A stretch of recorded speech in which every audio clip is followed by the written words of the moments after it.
Welcome, everyone, to the Indie Reds Podcast 100th episode. I'm your host, Joe Dilling. On this special episode, we were able to set up a chat with someone you probably already know and have heard his voice so many times. But when I first started listening to podcasts, theirs was one of my favorite. He and his partners have turned their podcast into the gold standard of Liverpool football media.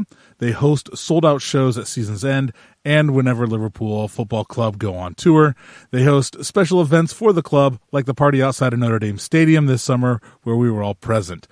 Please welcome blogger, podcaster, DJ, Liverpudlian, and new father, Mr. John Gibbons. Gibbo, great to have you on the club or on the show and help us celebrate our 100th. Yeah, what a welcome. What a welcome. Thank you very much. What an intro that was. Oh, it's great. So, I mentioned there, you're a latest father, and as a father myself, one of my favorite things to do is talk about my kids. So how is the little one doing?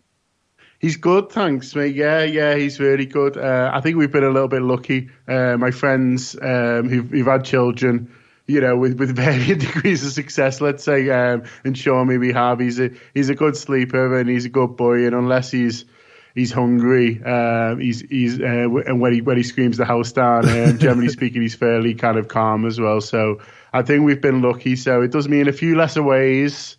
It means I'm not on with Craig and Fuad on the way to Salzburg.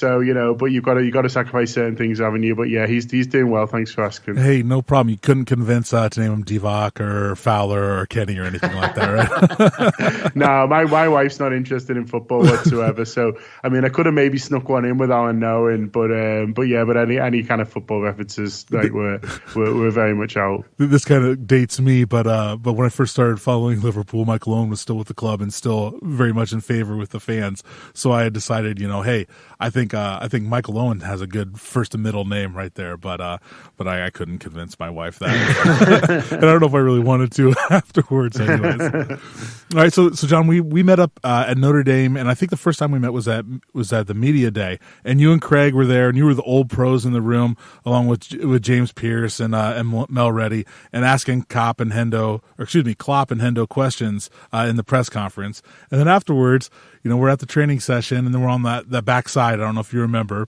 Yeah, but it was very hot. Oh yeah, and Virgil skipped the cold tub. I don't know if you noticed that, but he's walking. He's gonna go catch the bus or the golf cart back, and he's saying, "No, not today, guys," to everyone.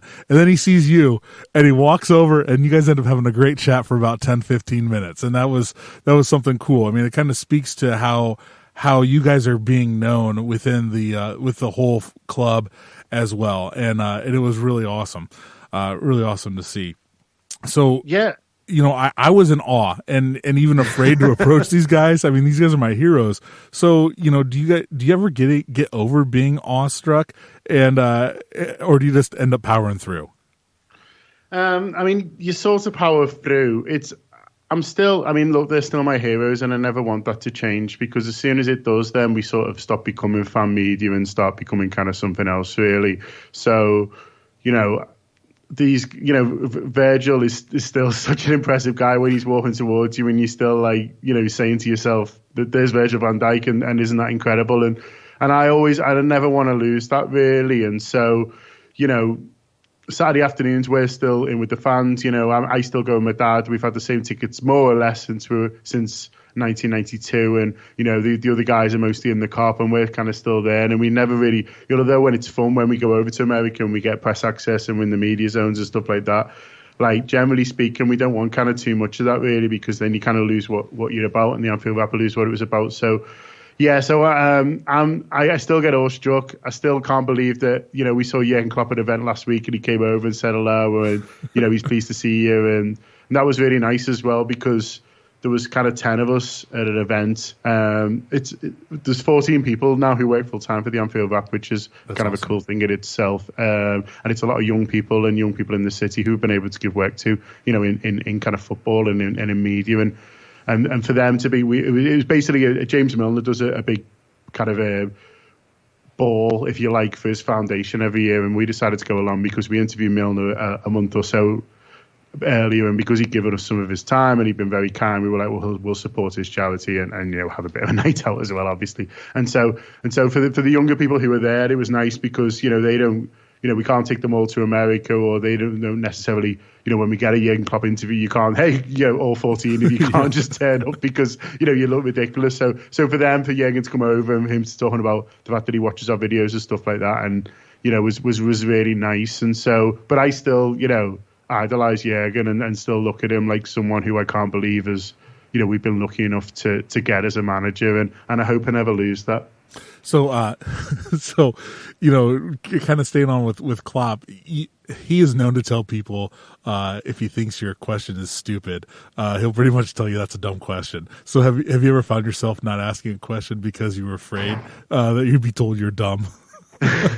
Well, I mean, generally speaking, with Jurgen, you know the kind of stuff he doesn't like, and I think the press do as well. The wider kind of press really do as well, but.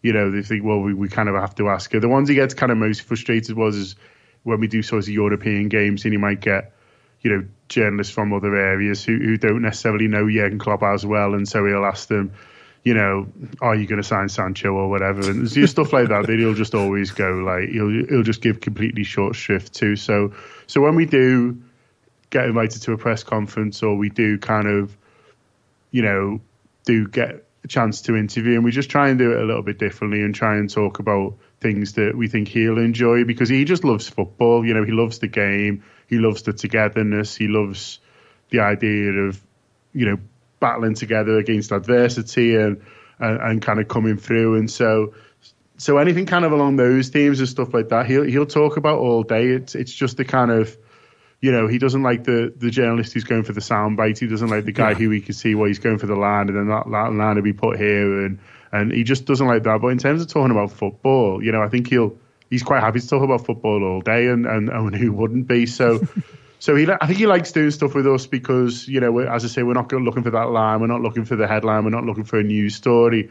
We just think he's a really interesting guy, obviously, which everyone thinks he is, and if you can get him talking and kind of understand a little bit more about what makes him tick and what he's all about, and where he gets his continued drive from, because it's being a football manager is a 24/7 job, isn't it? And he's done it for a long time now, and a city like Liverpool, which is just obsessed with football and doesn't give you any respite, then you've got to be a certain type of character to not just put up with that, but to enjoy it and thrive in it. So it's just finding out a little bit more about that person really that I find interesting. Mm-hmm, definitely. So John, when I think of the Anfield Wrap, I usually think of Neil, Gareth, Andy, and you. So what's the history of the Anfield Wrap and pretty much your involvement with it? Yeah, so I mean, the Anfield Wrap started in 2011. It started as a podcast that was going to be recorded on a Monday and was going to be looking back to the game before. And it was, I think it had sort of fairly big aspirations straight away, but they weren't kind of defined.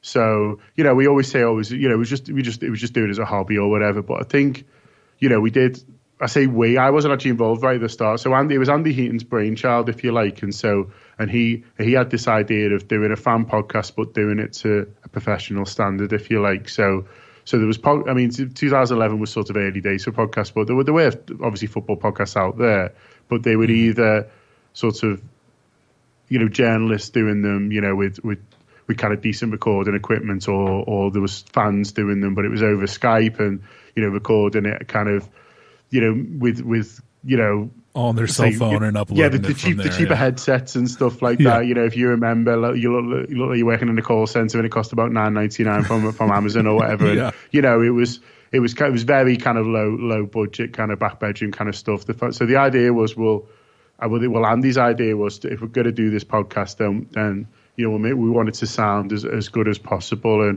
And to be fair, that's been the kind of a mantra, if you like, of the Anfield Wrap all along, is just because it's fan media or just because it's supporters, it doesn't mean it has to be kind of, cheap or kind of, you can make it sound as good as you can, and you make it, you make the output professional. You take the product seriously, even if you don't necessarily take yourself seriously. Mm-hmm.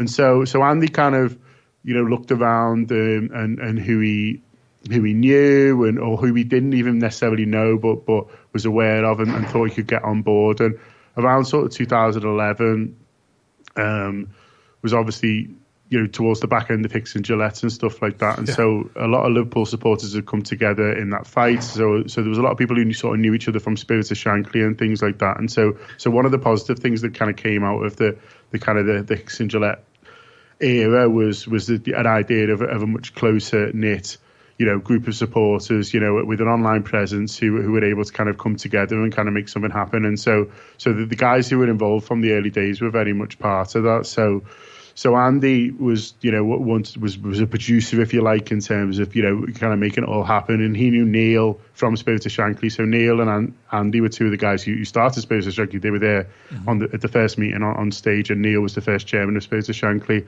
And so Andy thought Neil would be a really good host. Gareth had a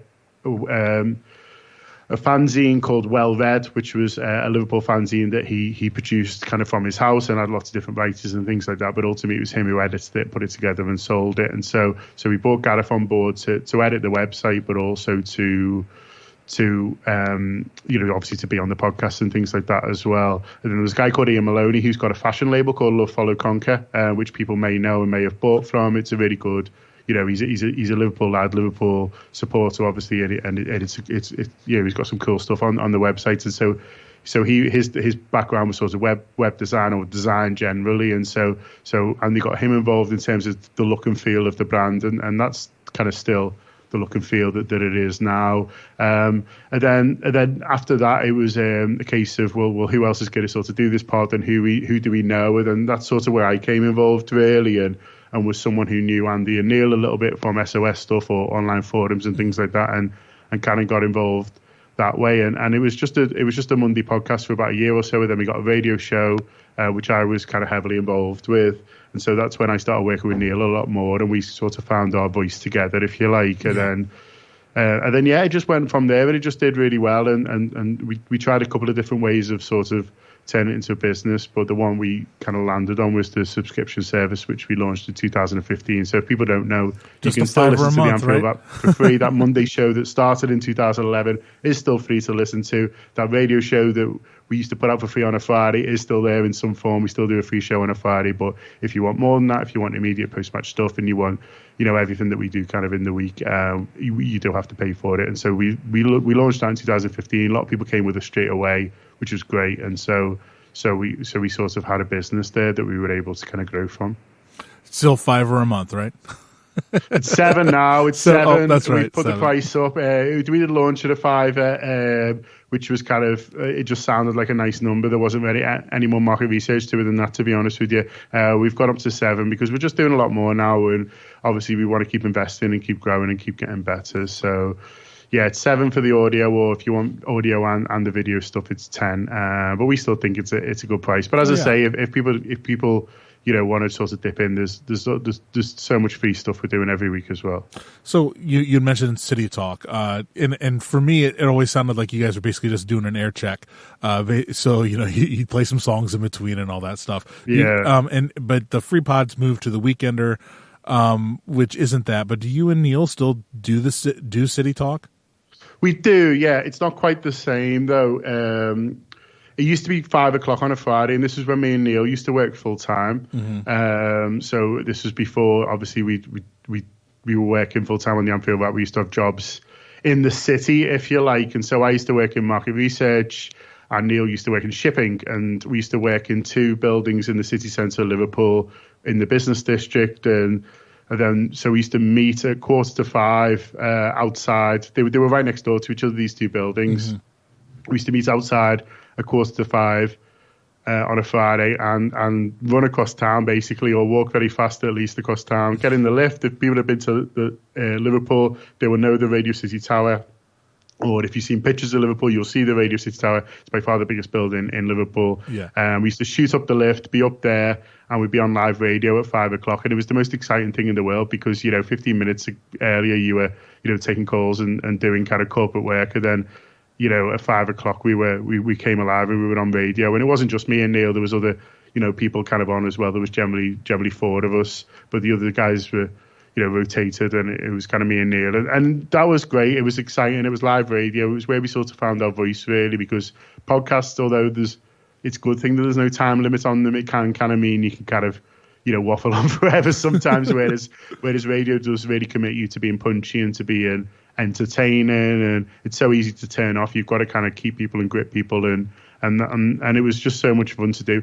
They've moved us now to 6:30, so we pre-record it, so we actually do it on our own studio and kind of send it over. So it's lost a bit of its pizzazz and it's lost a bit of its fun, if you like. But it's just quite hard to get people to commit to, doing 6:30 till 7:30 up the tower on a Friday when people have worked all week, be that doing our thing or kind of whatever. People have got families and lives and kind of commitments. So we pre-record that now. So it is still there. If you ever are in the Merseyside area, you kind of listen to us do repeat it again on a Saturday morning. But it's not quite in the golden days of what it used to be. So, John, you're big into local Liverpool music scene. So aside from Jamie Webster, what's another local band you suggest we check out? Okay. Well, I manage a band called the Shipbuilders, so I've obviously got to give them a shout out first. They've had some really good stuff released this year on May 68 Records, which is a record label from Chester. So yeah, do check out the Shipbuilders. Aside from them, there's a few bands doing really well at the moment. Red Rum Club are fantastic. Liverpool fans as well. They're a 6-piece kind of mariachi style, if you think sort of Quentin Tarantino kind of vibe kind of to them. They dress all in black and look like a gang, and they sound terrific. Awesome. Really good lads. So Red Rum Club is a good one to check out. If you like your music a little bit heavier, there's a band called the Cheap Thrills who are big Liverpool fans as well. They're from sort of North Liverpool. They're really cool. Or if you like stuff a little bit lighter, there's a band called Spin, which has got two ends, which is kind of dream poppy and kind of teenage heartthrob kind of stuff. They're doing really well as well. The Liverpool music scene's really strong at the moment, and we've all got kind of our favourites and things like that. But there is a lot going on, and it's not just kind of guys with guitars either. There's more and more girls getting involved, and there's more and more in terms of kind of hip hop and stuff like that as well. So there is a lot going on. So if people do kind of manage to make over for a game, I would encourage you to kind of like try and see a bit and kind of get out and kind of see what's going on. There's obviously good local guides and stuff to see kind of what's happening, and I'm sure you'll enjoy it. So there's a lot of history in the music scene in Liverpool as well as in Manchester. So who has the better music scene? Well, I would say Liverpool, but I'm biased. I think Liverpool's always had a better sort of grassroots kind of scene, I would argue.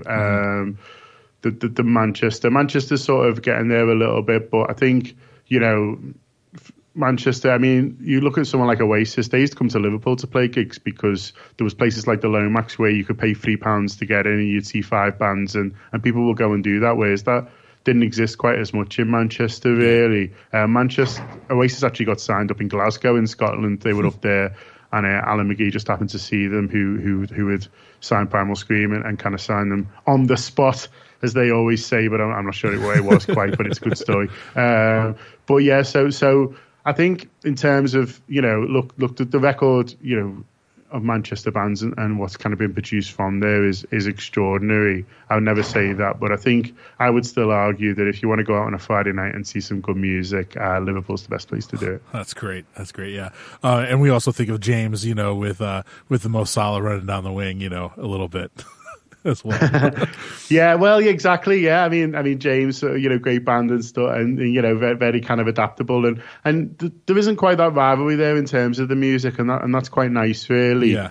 Obviously the football rivalry's there, and there is a bit of a city rivalry there as well. An intercity rivalry, well, not a Manchester City. Like Liverpool and Manchester compete from a business point of view, and compete for investments and things like that, and argue over kind of whose city's better in different ways. But I think music sort of seems to transcend that, really, and so if you go to Jamie Webster obviously, came from the Boss Nights and the events that the lads from Boss kind of put on. And if you go to one of those nights, in between the artist, the Boss Mag playlist, if you like, there's so much Manchester stuff on there. And songs like Live Forever by Oasis have become anthems, for Liverpool fans, really. It's all about, we see things they'll never see, and,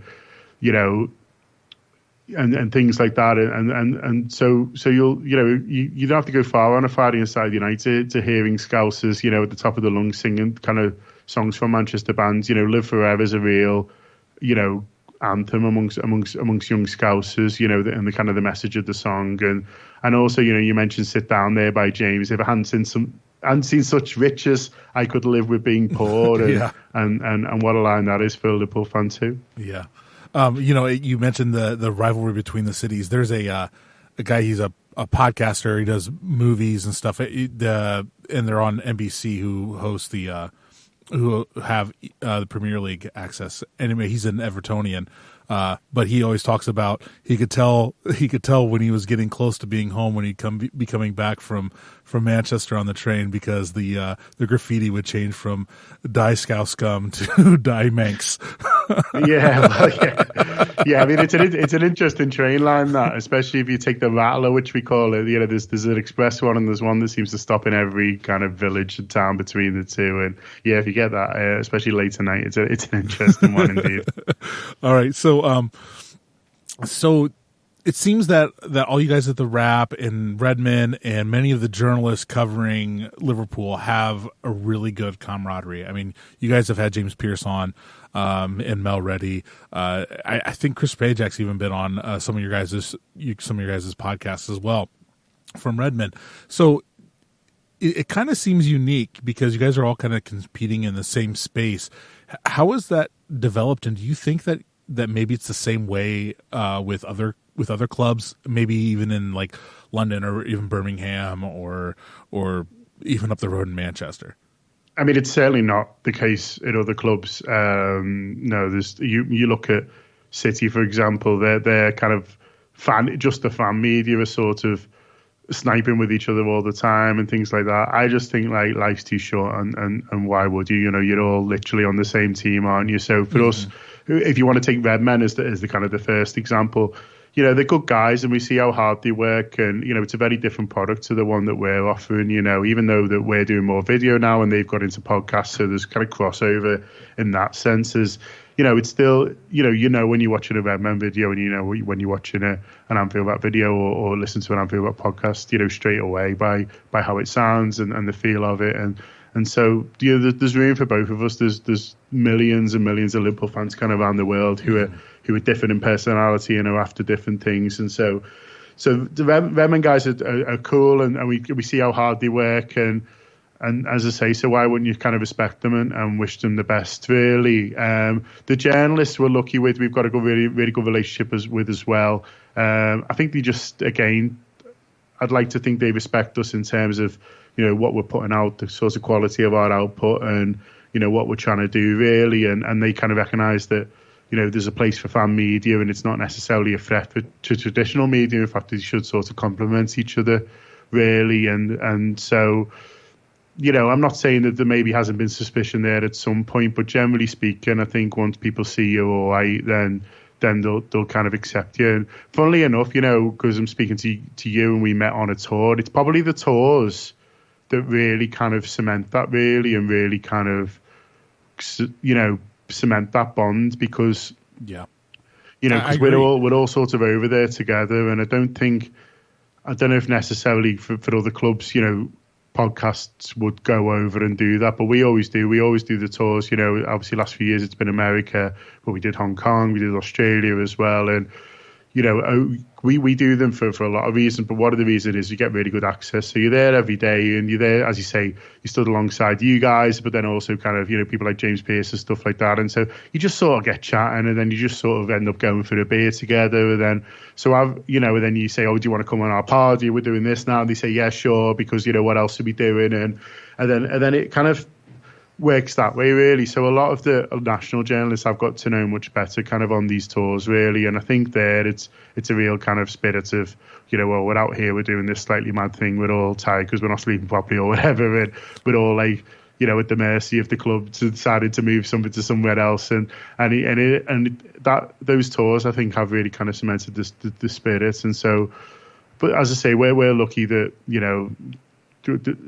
most of the national guys sort of kind of accept what we do, and although you sort of a little bit of fighting for the same interviews and stuff like that, at the end of the day there's enough players and the manager's time to kind of go around really. So as long as you all respect each other and support each other, then there's no reason not to be one big happy family. Yeah, exactly. I love it. That's one of my favorite things. I mean, I got to talk with Chris Pajak before, and that was really cool. I mean, very willing to come on and chat. Same with you as well. So it's really cool for, I mean, some of us small guys that have, we have a voice here in America too, and it feels good to be appreciated as well. And maybe not, I mean, we've got a long way to go, but to have a little bit of play in the market as well, and your generosity of sharing coming on is no, but I was phenomenal. I was like buzzing for you guys when I saw you at the press conference and stuff like that. I was like, oh great, you know what I mean? Because I remember when that was us, when we were like the new people, you know what I mean? Like, because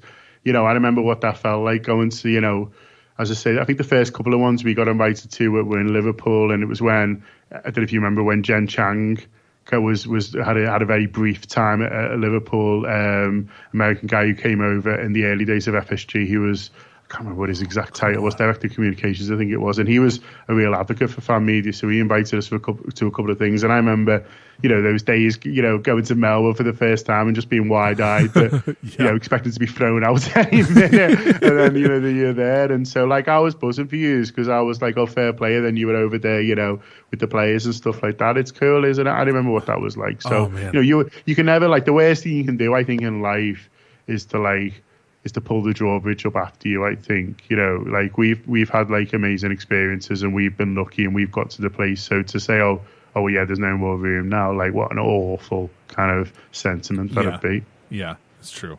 So it's a bit different here for us growing up. We all kind of chose to follow a fan or a club, or a club kind of followed us.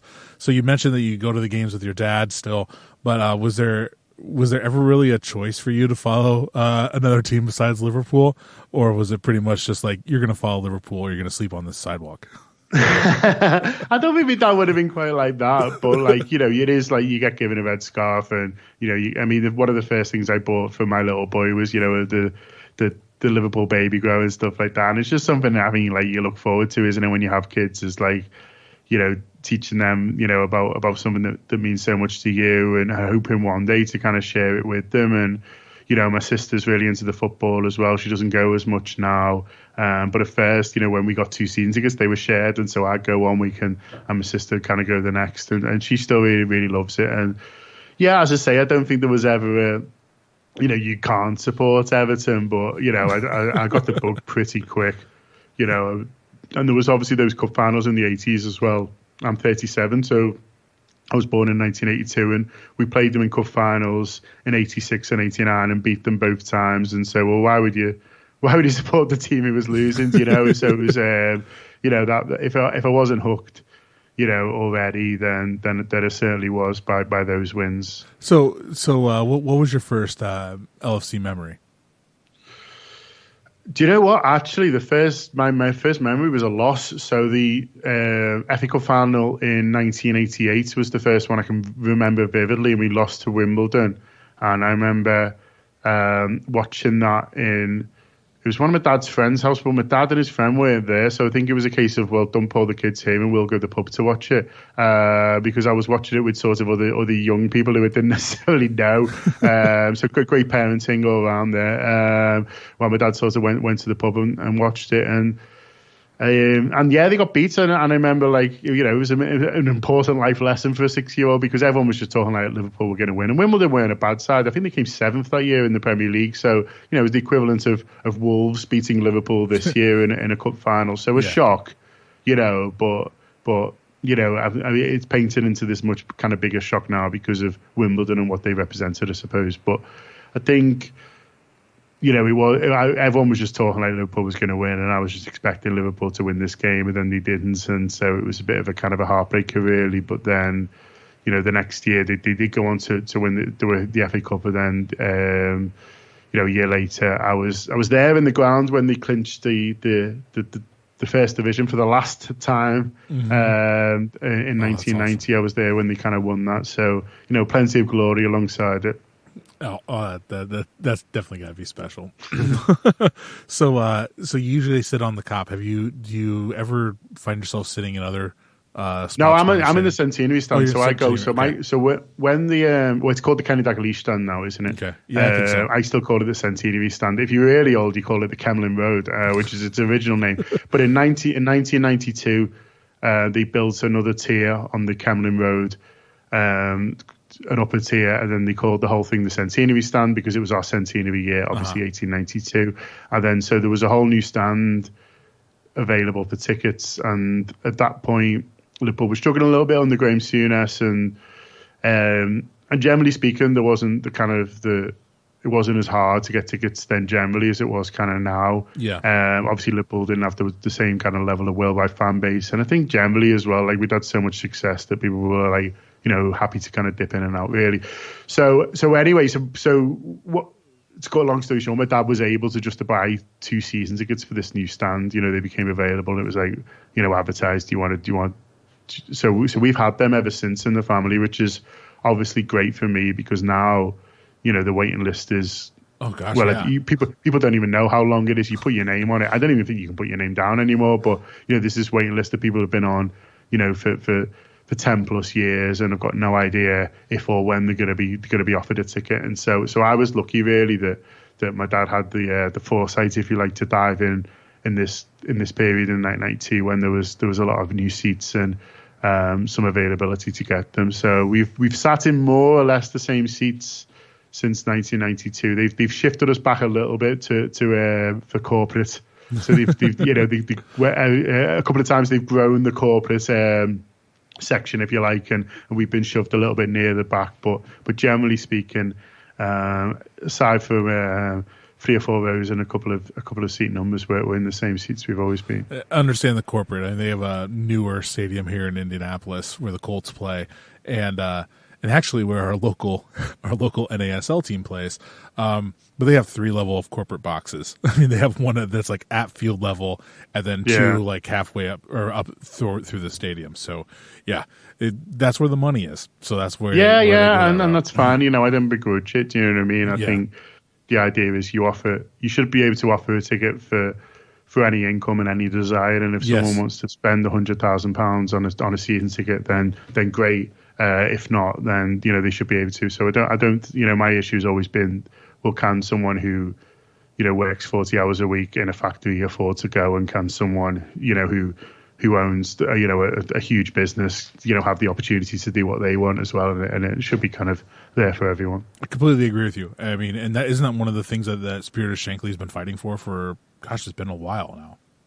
Yeah, and they've won a lot of battles, to be fair. So obviously there was the nationwide demand for cheaper away tickets, which they got. So it's now £30 for any away fan in the Premier League, and that's awesome.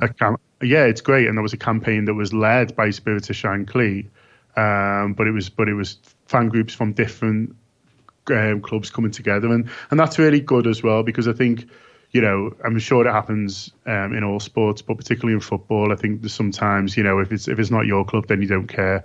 And so, you might go away to Barcelona or something, and Manchester United get charged £100, and Liverpool fans might just laugh at them, but then it's them the next season. Do you know what I mean? And so there needs to be kind of a coordinated approach on these things, because it's much more powerful, and solidarity is strength and all that. And so that was one of the nice things about it was actually 20's plenty what they fought for. So they wanted £20, but they got 30, which is just great, because obviously away days can be expensive, and you've got a lot of travel and things like that to factor in. And so the fact that it's £30 to go, and it has changed. I mean, not so much for Liverpool. Liverpool will always kind of sell out away allocations, but there was times where we were seeing quite low turnouts at Anfield for away supporters, because it was expensive. They were paying nearly £50. The lower Anfield Road, where the away fans go, isn't great, to be honest with you.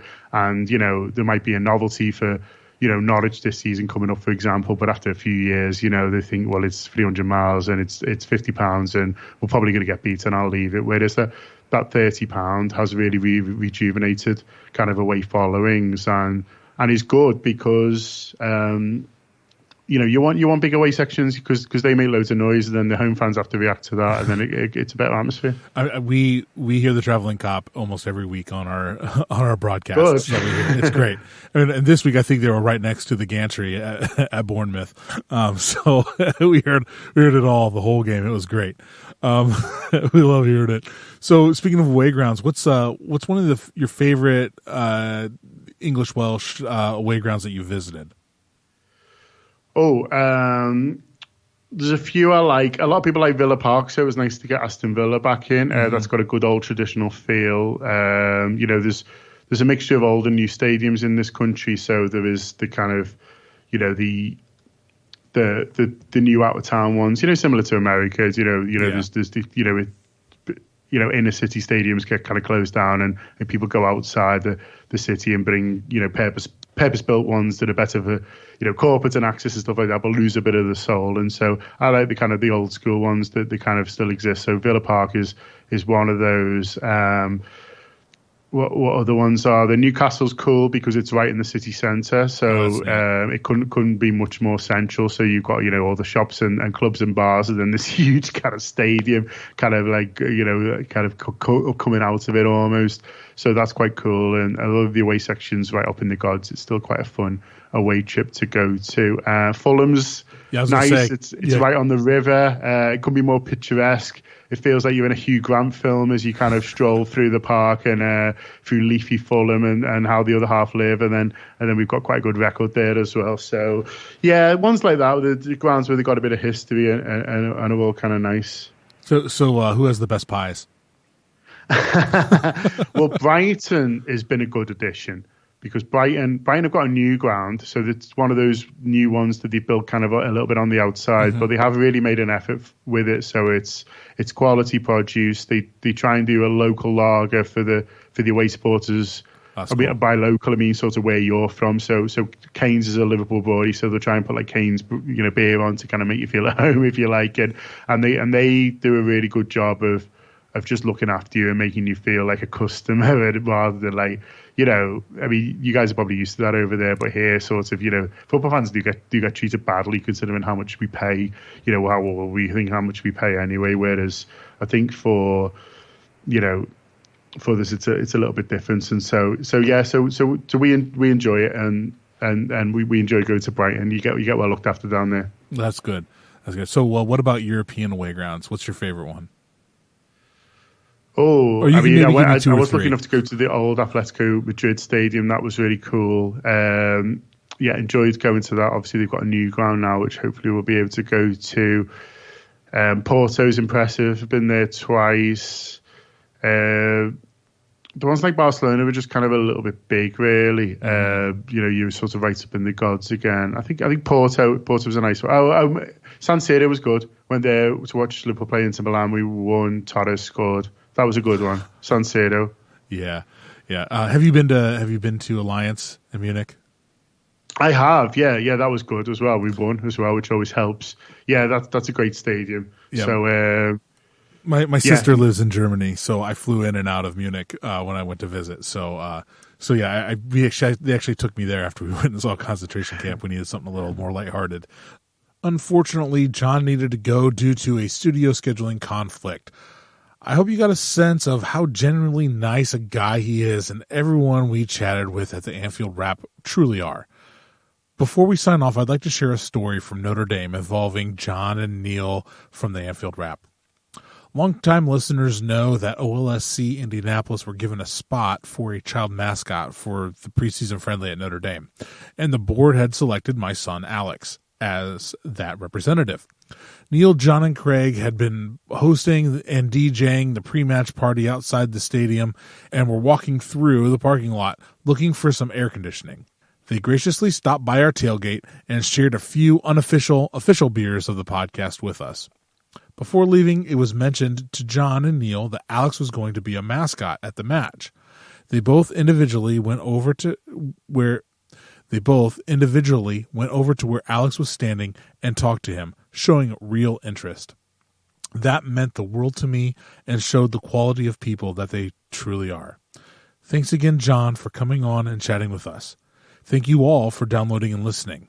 We wouldn't be at 100 episodes without you. If you like the episode, please tune in to our next episode, releasing late Tuesday evening or early Wednesday morning, depending on where you're located around the world. As always, please consider hitting that subscribe button. We appreciate every one of you. This is Joe Dilling signing off for our 100th episode of the Indie Reds podcast. You'll never walk alone.